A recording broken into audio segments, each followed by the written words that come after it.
Segunda parte. Nuestra misión como Iglesia y las responsabilidades ciudadanas. 1. La proclamación del Evangelio. Como recordamos en la introducción de esta carta, brevemente podemos decir que la misión de la Iglesia consiste en la proclamación del Evangelio.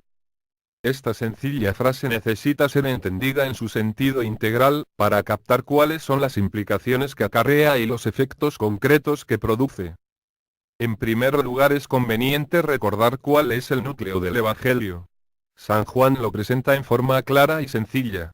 La buena noticia consiste en el anuncio de que a quienes recibieron y creyeron en Jesús, la palabra que vino al mundo, se les concedió el privilegio de llegar a ser hijos de Dios.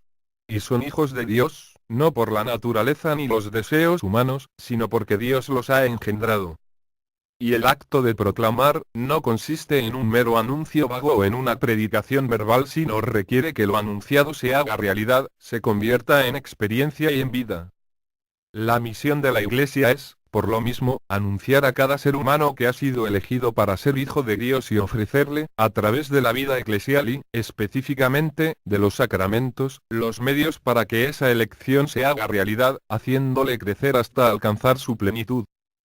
San Pablo en la segunda carta a los Corintios explica ese proceso de la siguiente manera. Cuando una persona se vuelve al Señor, un velo se le quita. Porque el Señor es el Espíritu. Y donde está el Espíritu del Señor, allí hay libertad. Por eso, todos nosotros, ya sin el velo que nos cubría la cara, somos como un espejo que refleja la gloria del Señor, y vamos transformándonos en su imagen misma, porque cada vez tenemos más de su gloria, y esto por la acción del Señor, que es el Espíritu. San Juan en su primera carta enseña que por la fe que hace hijos de Dios, se recibe el Espíritu. Este se constituye en el creyente en el principio y garantía de todo conocimiento. Ustedes tienen el Espíritu Santo con el que Jesucristo los ha consagrado, y no necesitan que nadie les enseñe, porque el Espíritu que Él les ha dado los instruye acerca de todas las cosas, y sus enseñanzas son verdad y no mentira. San Cirilo de Alejandría sintetiza estas perspectivas con hermosas palabras. La palabra unigénita de Dios Padre comunica a los santos, refiriéndose a todos los que creen en Jesucristo, una especie de parentesco consigo mismo y con el Padre, al darles parte en su propia naturaleza, y otorga su espíritu a los que están unidos con Él por la fe. Así les comunica una santidad inmensa, los nutre en la piedad y los lleva al conocimiento de la verdad y a la práctica de la virtud. Si la Iglesia cumple efectiva y eficazmente su misión específica, entonces, se convierte en instrumento a través del cual cada uno de sus miembros adquiere la capacidad de conocer la verdad, de practicar la virtud y de reconocer los caminos que le llevan a alcanzar la verdadera justicia y la libertad. El creyente que ha crecido en la fe y en la iluminación del Espíritu, tiene la capacidad de actuar libre, madura y responsablemente, tanto en la edificación de la Iglesia, como en la construcción de una sociedad justa y pacífica, que manifieste la tierra nueva, en donde se ha enjugado el llanto y reinan la justicia y la paz. 2. Dos planos en los que se cumple la misión de la Iglesia. Es en este contexto, que podemos hablar de dos planos claramente diferenciables en lo que respecta al cumplimiento de la misión eclesial. La Iglesia como depositaria de la divina revelación e instrumento para la comunicación de la vida divina, especialmente a través de la celebración de los sacramentos, está llamada a anunciar y hacer accesible a todos el Evangelio, a través del cual el cielo nuevo se va manifestando, como presencia del reino de Dios. Porque unidos a Cristo, los creyentes se van convirtiendo en nueva persona.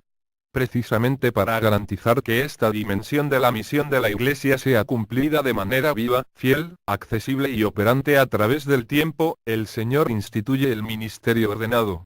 Este, compuesto por los obispos y los presbíteros, tiene el encargo específico de proclamar integralmente el Evangelio, a través de la predicación y la vida sacramental. Por otra parte, los creyentes, al ser convertidos en persona nueva, al recibir la luz del Espíritu Santo que les instruye acerca de todas las cosas, y al tener capacidad de conocer la verdad y practicar la virtud, reciben, junto a todos esos dones, la misión de plasmar en su persona y en todos los niveles de la vida familiar, social y política, esa nueva realidad que les ha dado el conocimiento y la libertad, para lograr que la tierra nueva iniciada por Cristo, se manifieste en la experiencia histórica de todos los pueblos. El primer plano de la misión es cumplido por la Iglesia como cuerpo de Cristo en su totalidad y, quienes ejercen el ministerio ordenado, son los encargados específicos, aunque no exclusivos, de cumplirlo, pues, de acuerdo a los dones recibidos y a las posibilidades concretas, todo el pueblo de Dios debe también participar activamente en esta fase del compromiso eclesial.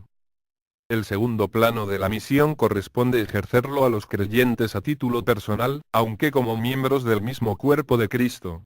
El primer plano se ejerce íntegra y totalmente desde la luz de la fe y de acuerdo a lo contenido en la divina revelación, expresada en la Sagrada Escritura y en la tradición viva. El segundo plano lo actúa el creyente con la libertad y la responsabilidad de que goza como hijo de Dios y con la necesaria autonomía que le permita entrar en diálogo abierto con las realidades del mundo, para impulsar su crecimiento y transformación. Una comprensión adecuada de la diferencia que existe entre estos dos planos es imprescindible, especialmente cuando se vive en la sociedad abierta y pluralista como la nuestra. Por una parte se evitan las formas de clericalismo y las pseudo-teocracias. El clericalismo se manifiesta cuando las jerarquías religiosas tratan de imponer sobre los pueblos modelos sociales, políticos y económicos específicos, fundamentados en una comprensión equívoca de la revelación, intentando en muchos casos, incluso ser los gestores de los mismos. Las pseudoteocracias se establecen cuando se pretenden fundamentar en las sagradas escrituras sistemas morales, políticos o económicos que se tratan de imponer sobre una sociedad, cerrándose al pluralismo y suprimiendo los derechos de las minorías. Por otra parte, son obviados los falsos espiritualismos y los dualismos que separan completamente la fe de las opciones morales, sociales y políticas de los creyentes. Creo que en este contexto podemos comprender el significado del diálogo que, según el Evangelio, se realizó entre los fariseos y los herodianos con Jesús, acerca de los impuestos. Le dijeron a Jesús: ¿está bien que paguemos impuestos al emperador romano, o no? Jesús, dándose cuenta de la mala intención que llevaban, les dijo: hipócritas, ¿por qué me tienden trampas? Enséñenme la moneda con que se paga el impuesto. Le trajeron un denario, y Jesús les preguntó: ¿de quién es esta cara y el nombre que aquí está escrito? Le contestaron: del emperador. Jesús les dijo entonces: pues den al emperador lo que es del emperador, y a Dios lo que es de Dios. Ciertamente la respuesta de Jesús no estaba justificando dualismos ni espiritualismos, sino estaba distinguiendo planos. Aplicando la misma lógica de la respuesta al ser humano, podemos afirmar que si cuando Dios creó al hombre, lo creó a su imagen, éste le pertenece a Dios total e incondicionalmente. Sin embargo, este mismo ser humano que, como criatura y como creyente le pertenece a Dios, como miembro de una sociedad y como ciudadano, tiene que dar al emperador lo que es del emperador. Es decir, que sin renunciar a la iluminación que le da su fe, tiene que actuar en los ámbitos sociales, políticos y económicos, de acuerdo a la lógica propia de estos, al contexto específico en que se vive en la sociedad y a las condiciones y normas concretas que rigen los diferentes procesos que se realizan. 3. Dificultades prácticas en el cumplimiento de la misión de la Iglesia. El problema práctico que se afronta es que el camino para que el creyente llegue a la madurez y a la transformación espiritual, implica un proceso largo y exige que la pastoral que realiza la Iglesia sea realmente eficaz. Y, sin embargo, el creyente, independientemente del punto en que se encuentre en el crecimiento de su fe, tiene que asumir responsabilidades sociales y políticas sin tener, muchas veces, el conocimiento interior requerido y estando condicionado por una serie de presiones y manipulaciones provenientes del medio ambiente. En tales circunstancias, es fácil caer en la tentación de que, ante las limitaciones que se experimentan, se comience a manipular la conciencia de los fieles, proporcionando informaciones parciales, interesadas o tendenciosas que, en lugar de ayudar a que se hagan decisiones libres, responsables y maduras, fomenten la ignorancia y la dependencia. Sin embargo, para evitar caer en esa tentación, tampoco se puede ignorar la situación concreta, ni se puede permanecer indiferente ante las manipulaciones externas realizadas por diversos grupos a los miembros de nuestras comunidades. 4. Apoyo que se debe tratar de proporcionar.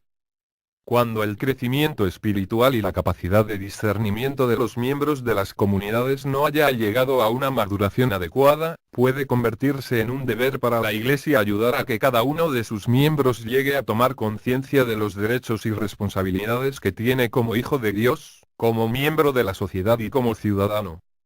Igualmente puede ser necesario que se tengan que buscar los mecanismos a través de los cuales el pueblo de Dios obtenga la información acerca de las diversas opciones que existen en la sociedad. Si se llegase a considerar pertinente involucrarse en esta labor de concientización e información, sin embargo, es indispensable que se observen cuidadosamente ciertos criterios, para que no se dé ningún tipo de confusión de planos y se evite cualquier forma de manipulación. La información que se proporcione debe ser lo más integral y objetiva posible. Se debe tratar de que la información no sea filtrada sino que llegue en la forma más directa, de ser posible, siendo proporcionada por las mismas fuentes. Se debe dejar claro que mientras se trata de cuestiones de fe, todos tienen que sujetarse a lo que se contiene en las fuentes de la revelación. Pero cuando se trata de cuestiones sociales, cívicas o políticas, cada uno tiene la responsabilidad de hacer decisiones maduras y goza de la libertad de optar por las alternativas que a su juicio sean las más adecuadas, sin que sea correcto que nadie le presione ni le condicione.